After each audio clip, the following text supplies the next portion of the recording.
जय हरी.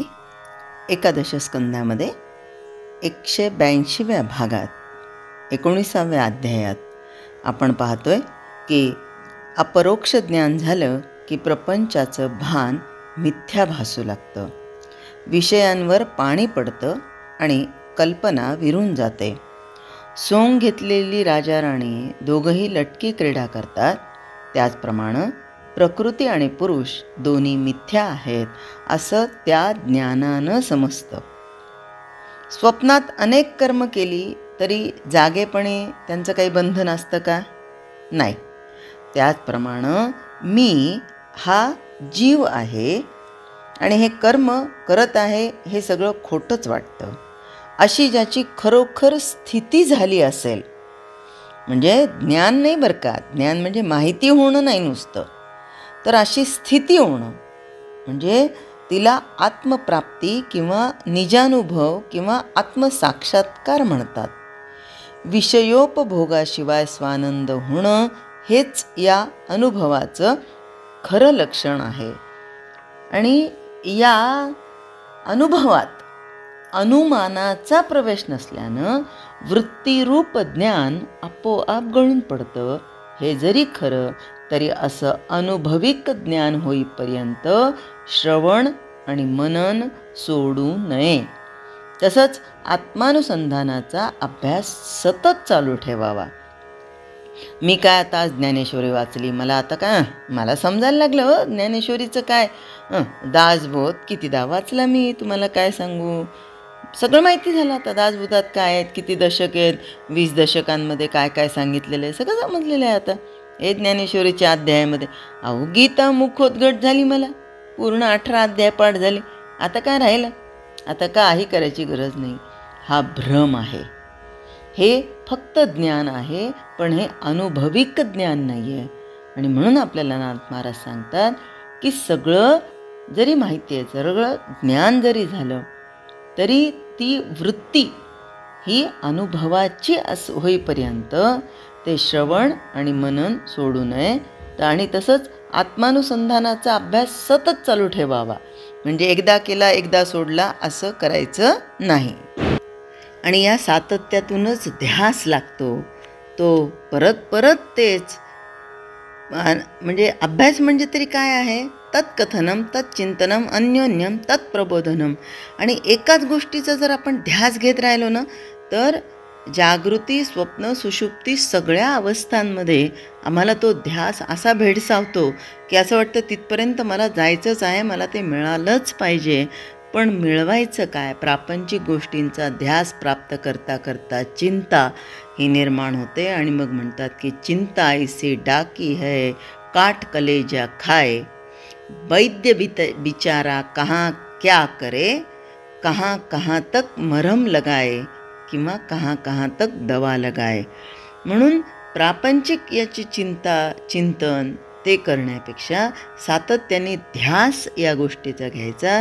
तो म्हणजे मी कोण कोठील कुठे मज लागी जाणे, काय जगात घडले मम साच येणे, याचा विचार करिता शिणलो दयाळा, सांगून ते सुखी करा मज स्वामी राया. सद्गुरुनाथ महाराज की जय. नाथ महाराजांनी आपल्या सद्गुरूंना हीच मागणी मागितलेली होती. आणि प्रत्येक ज्ञान व्यवहारामध्ये ज्ञाता आणि ज्ञेय यांचा एके ठिकाणी संबंध येतो. ज्या ज्ञानामध्ये ज्ञेयावर वाजवीपेक्षा अधिक भर दिलेला असतो त्यातून दृश्य जगाबद्दलचं ज्ञान निर्माण होतं. सध्या विज्ञान पंडित निरनिराळ्या शास्त्रांचा अभ्यास करून जगाच्या विविध अंगांचं पुष्कळ ज्ञान मिळवत आहेत.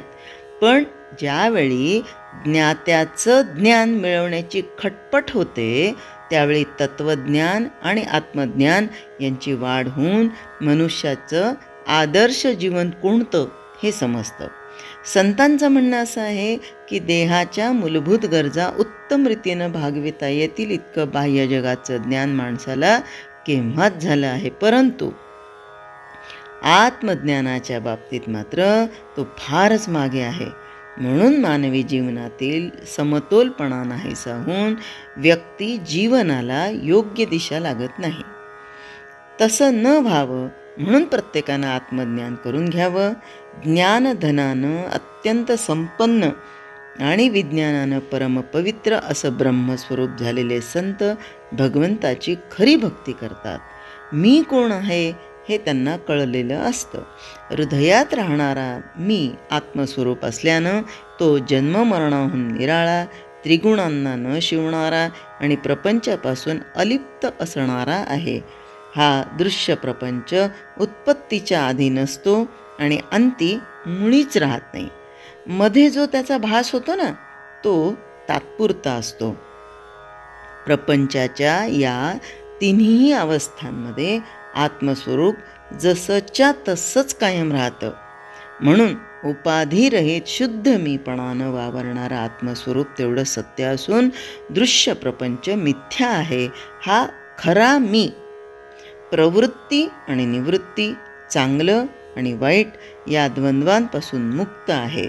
तो निर्गुण, निस्संग, निराकार, अज, अव्यय, अक्षर, अनंत आणि अपरंपार आहे. वृत्ती अंतर्मुख होऊन विषयाचं भान पूर्णपणे सुटलं की मी देह आहे ही भावना जळते. काय सांगतात नाथ महाराज? जळते. जळालेलं पुन्हा उगवत नाही, जळतं. आणि मी ब्रह्म आहे हा अनुभव उदय पावतो. हा अनुभव उदय पावण्यासाठी विवेक आणि वैराग्य दोन्ही पाहिजेत. आता दोन्ही का बरं? विवेकही पाहिजे आणि वैराग्य पाहिजे का? तर विवेक हा आहे, पण वैराग्य जर नसेल तर मात्र फजिती होऊ शकते. ह्यासाठी वेदव्यासांचा शिष्य जैमिनी याचं उदाहरण आपल्याला घेता येतं.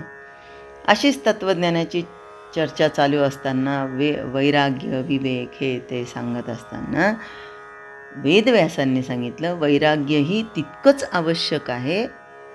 तर ते म्हणाले की विवेक असल्यानंतर वैराग्य परत कशाला पाहिजे? मग वेदव्यासांनी प्रॅक्टिकल दाखवण्यासाठी त्यांना वैराग्य कसं आवश्यक आहे त्यासाठी तिथून निघून गेले कुटीतून आणि एकटेच जैमिनी बसलेले होते. संध्याकाळची वेळ होती. एकदम आभाळ झाकाळून आलं. पाऊस धो धो धो धो पडायला लागला. त्यांच्या कुटीच्या बाहेर एक सुंदर तरुणी ही उभी होती.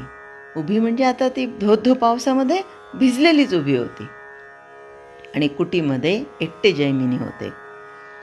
त्यामुळे त्यांनी त्या बाहेर येऊन त्या स्त्रीला बोलायला सुरुवात केली. अगं भिजू नको, तू इतकी सुंदर आहेस, तुला त्रास होईल, तू कुटीमध्ये ये. ती म्हणाली नाही, आपण खूप उच्च आहात, मी क्षुद्र आहे, मी आपल्या कुटीपर्यंत येऊ शकत नाही आणि मी थोडा वेळ पाऊस निघून गेला की पाऊस संपला की मी इथून निघून जाईल, आपण तिथेच थांबा. आता यांच्या भावना उचंबळून आल्या, कारण वैराग्य प्रखर नव्हतं. ज्ञान होतं पण वैराग्य प्रखर नव्हतं ना. मग ते म्हणाले की अगं तू इतकी सुंदर आहे, तरुणी आहेस, मला असं वाटतं की तुझं जर लग्न झालेलं नसेल तर आपण लग्न करूया. ती म्हणाली अहो आपण एवढे मोठे ऋषी तपस्वी महान आहात, आपण वेदव्यासांचे शिष्य आहात आणि मी क्षुद्र आहे, आपला विवाह कसा होईल? त्यावेळेस त्यांचा म्हणजे वैराग्य नसल्यामुळे त्यांच्या मुखातून अनेक शब्द वचनं असे येत होते की अगं माझं तुझ्यावर मन बसलं आहे आणि जिथे मन बसलं असेल तिथे मग बाकी गोष्टींचा विचार नसतो. मग ती म्हणाली की ठीक आहे, पण आमच्याकडे विवाहाची एक पद्धत अशी आहे की ज्याने जिथे ज्या ठिकाणी विवाहाची इच्छा उत्पन्न केलेली आहे त्या व्यक्तीच्या पाठीवर बसायचं आणि त्या वास्तूला 3 प्रदक्षिणा मारायच्या, म्हणजे मग विवाह संपन्न झाला. बरं ती पण हुशार होती, कारण ती काही अशी तशी मुलगी नव्हती कोणी. मग ते म्हणे 3च प्रदक्षिणा का? तर त्यांनी सांगितलं की सत्वगुण, रजोगुण, तमोगुणाच्याही पलीकडे जाऊन जो तुला स्वीकार करेल त्याच्याशी तू लग्न कर, अशी आमच्याकडची पद्धत आहे. आणि म्हणून तुम्ही मला जर पाठीवर घेतलं, तुमच्या कुटीभोवती फक्त प्रदक्षिणा मारली तर आपला विवाह होऊ शकतो. यांना वाटलं इतकं सोपं आहे का विवाह करणं? मग काय अवघड आहे. ते म्हणाले बस माझ्या पाठीवर. ती पाठीवर बसली. बसल्याबरोबर हलकी होती. एक प्रदक्षिणा मारेपर्यंत तिचं वजन खूप वाढलं. दुसऱ्या प्रदक्षिणेच्या वेळेस आता यांना ते पेलवत नव्हतं. यांना कळे ना की ही नेमकी पाठीवर चढली तेव्हा इतकी हलकी होती, आणि आता तर तिसऱ्या प्रदक्षिणेला ते पाऊल उचलतायत तर त्यांचं पाऊल उचलल्या जात नव्हतं. इतकं तिचं वजन, इतकं वजन होतं. आता कसा तरी पाऊल उचलणार, तर त्यांच्या असं खाली वाकलेले ते ओझ्यामुळे त्यांच्या अंगावर पांढरे केस दिसायला लागले, समोर तोंडासमोर आलेले. आता ते घाबरले. पांढरे केस माझ्या तोंडासमोर कसे काय येत आहेत? त्यांनी पटकन सरळ होऊन बघण्याचा प्रयत्न केला, तर ती तरुणी नव्हती, तर ते वेद व्यास होते. आणि त्यावेळेस त्यांना लाज वाटली की वैराग्याशिवाय विवेक लंगडा असतो, तर विवेकाशिवाय वैराग्य आंधळं असतं. ज्ञानाला विज्ञानाची जोड मिळाली म्हणजे जीवपणाचा निराश होतो. वास्तविक ब्रह्मस्वरूपाचा असलेला जीव खोट्या कल्पनेनं संसारात गुंतून पडला आहे. कामक्रोधांनी जर्जर झालेले, वासनेने डबडबलेले आणि अनेक दुःखांच्या यातना भोगत असलेले जीव आपल्या खऱ्या स्वरूपाला विसरतात आणि जन्ममरणात गुरफटतात. जय हरी. स्तोत्र मंत्र संपूर्ण भगवद्गीता, एकनाथी भागवत, भजन, भक्तिगीतं, डोहाळे, पाळणे, उखाणे व महिलांसाठी खास किचन टिप्स हे सर्व पाहण्यासाठी माझ्या यूट्यूब चॅनलला एकदा नक्की सबस्क्राईब करा. आणि हो, लाईक व शेअर करायला विसरू नका.